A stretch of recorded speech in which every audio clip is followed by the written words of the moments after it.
Would I retire in Turkey in 2025 in the summer? The question is actually coming up quite often. People ask me, did I make a mistake of living in Turkey or I'm still satisfied with that? And this is the video where I'd like to answer these particular questions in a philosophical way. And perhaps you also will relate to this. You see, many of viewers which watch my video, they're in pre-retirement or near retirement, and they are thinking, when is the time to retire? And the most important point is, I already made it in several other videos. I had a friend who was wealthy and who was still working until very late 70s, and then he had a stroke, and in a period of a few years he passed away, unfortunately. God bless his soul. That gave me an idea that I gotta do something different. One of the reasons why people are reluctant to retire because they don't know what else they're gonna do with themselves. They're so much used to the routine, they've been doing it for such a long time. They start creating some ideas which most cases they're not true, like, oh, my children need this help, and I need to finish this project, or something else, and it never ends. And they are surrounded by other cronies which think exactly the same way. I made a radical decision and I moved to Turkey. Things have changed. Turkey is no longer as cheap as it used to be, and some of the people suggesting that I need to change my lifestyle. By the way, remember to subscribe, leave some comments, share this video, very important, and put some likes if you find it helpful. No, I do not regret that I moved to Turkey whenever I moved, and I'm actually pretty content living it now. I wouldn't say I'm ecstatic, but I don't think I would be ecstatic anywhere I would go. The most important part is, here in Turkey, I can live autonomously and I can do pretty much what I want to do. Many people envision that they will spend their life on the beach or in the cafe drinking coffee, margaritas, or tea, or something like that. And it's really not what life is about. Those things happen every so often. You go and sit. After a little while, it becomes boring and repetitive. Then we start looking for some other things. Like me personally, one of my frustrations, because I want to have some new experiences. And here in Turkey, life is becoming a bit routine. So I jump on airplane and I go elsewhere.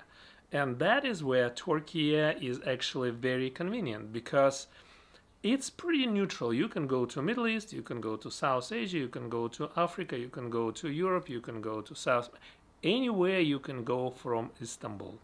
And you can go and you spend some time there. When you come to retirement, the question is, where is your base and what is that you want to do? If you want to have a garden and if you want to have secluded, perhaps you will have different requirements. For me, I don't want those things. I do have a little garden with the flat where I live, and it doesn't require my attention. But if you do, if you have a certain routine which you want to implement, perhaps Turkey is not the best place. On the other hand, if you're retired, you are not assigned to any particular country. If you are tired of one place, you can move to another, and that's the nature of retirement. Of course, if you put a lot of effort, if you get a second citizenship and you're committed to some kind of a political or spiritual cause, things may be a little bit different. But I'm talking about 95% of the people who are just pretty much average. And many of those myths which you created for yourself and you believe in them, many of those mantras which you repeat, which you also created for yourself, they're not true. As soon as you start examining them, they are not true. I talk a lot about Turkey becoming more expensive, more restrictive for other people to move in, etc. But on the other hand, as I told you before, there are other places you can go, such as Georgia. It's very easy to move to Republic of Georgia and establish a base there. Things may change there too. There may be some political changes, there may be some economical changes. All sorts of things could happen. Now let's talk about what can you do when you're retired? And my definition of retirement, that's when money don't matter. My children still require some of the advice, but they don't require money. I'm lucky. I'm very fortunate. Maybe you're not as much, but the thing is, I was raised with idea that at 16 you have to be out of the house, maximum at 18, and then you can have some support. But the important thing is this: help is not a crutch. Help is just a bridge.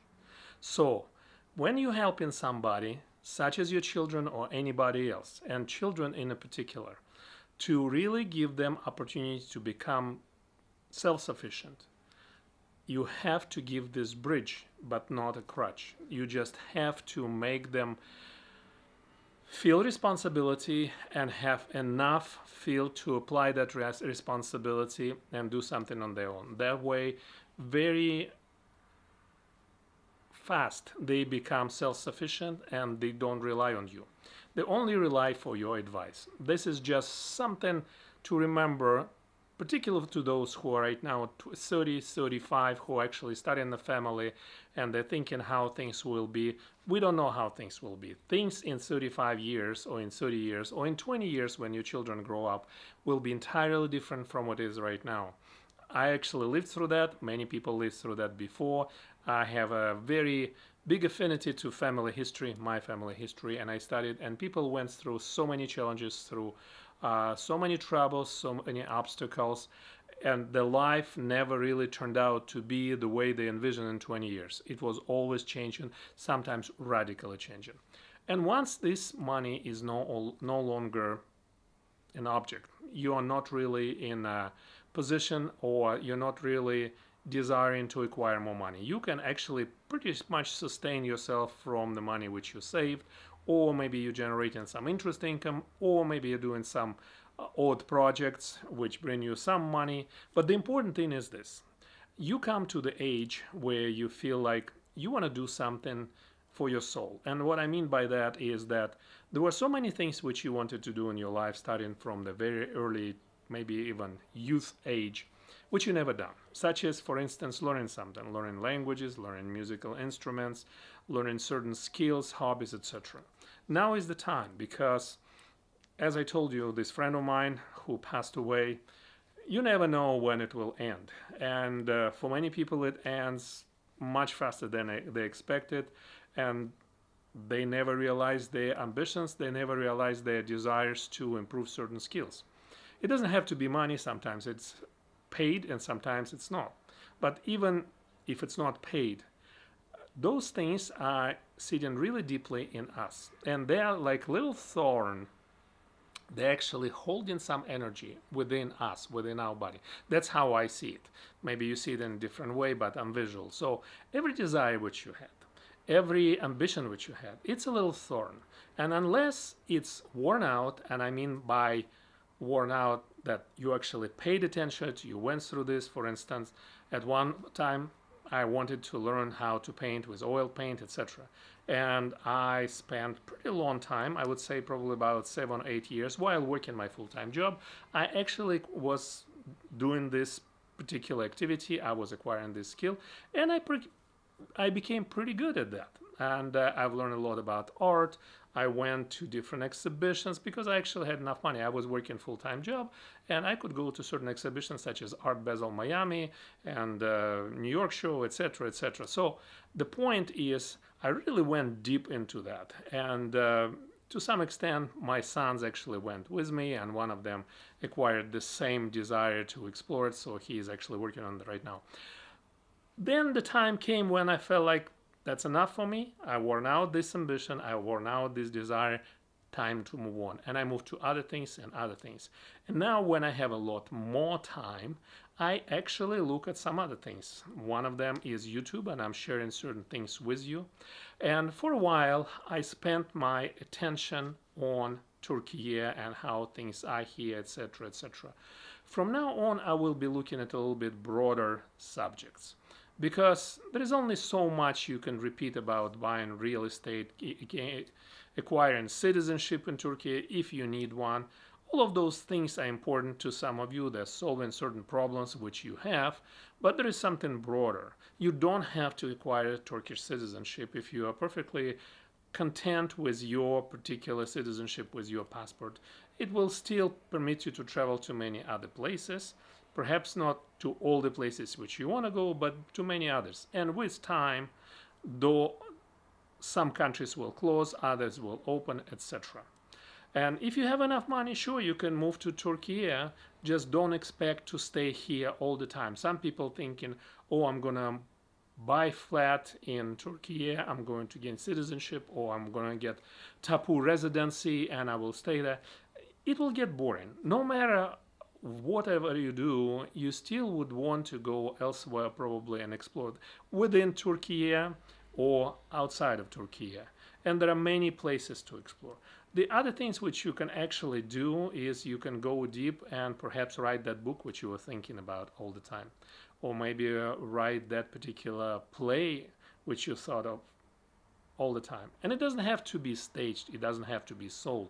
The fact that you're doing it, it's good for your soul. That is what's important. That's what retirement is. That is actually pulling out those little thorns of desires which you've been storing in your soul for such a long time, and letting them go and moving to the next one and actually improving yourself. That's in a way, it's a Sufi way for those who understand what I mean, but it is just additional freedom. You increase the inner space within your soul.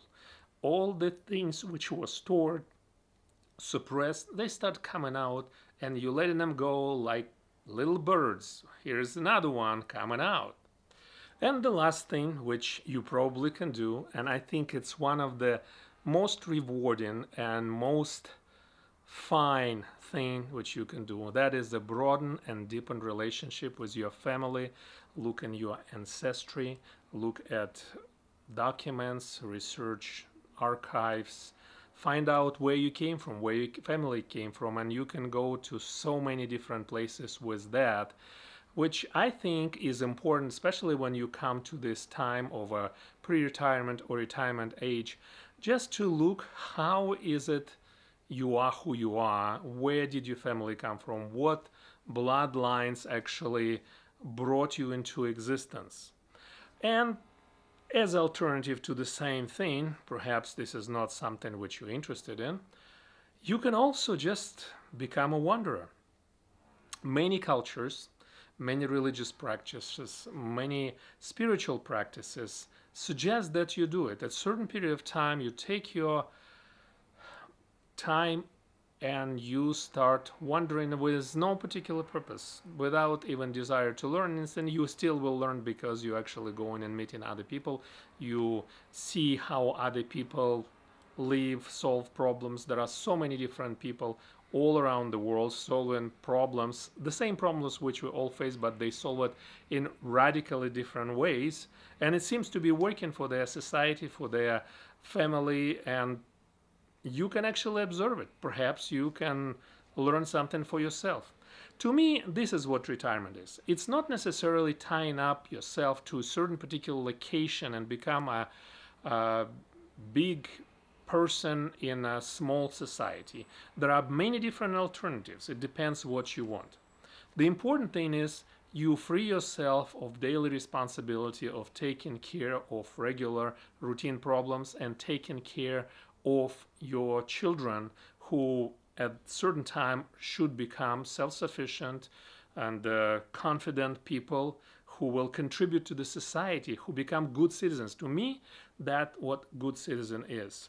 That is the person who can take care of himself, take care of his body, take care of his economics, can be asset to the entire family, to his parent, and continue certain tradition and change certain tradition with time.